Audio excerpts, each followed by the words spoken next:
when grade school math got so hard? When I was in school, as long as we could add, subtract, multiply, and divide, we were just fine.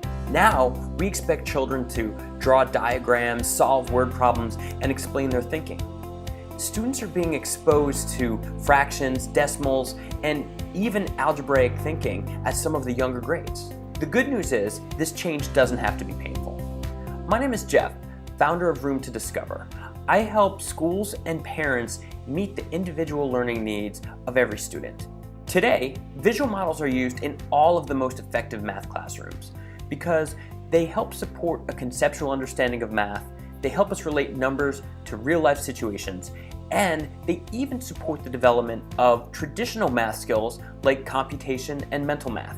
My goal in this course is to make math and math education accessible to anyone. I'll help you understand why math education is changing and show you how students who can use visual models are better prepared for advanced math and for using math in the world outside of the classroom.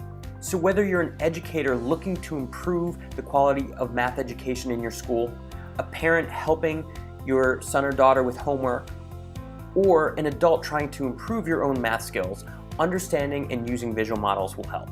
In completing this course, we'll bring you closer to achieving your goals in math. So let's get started.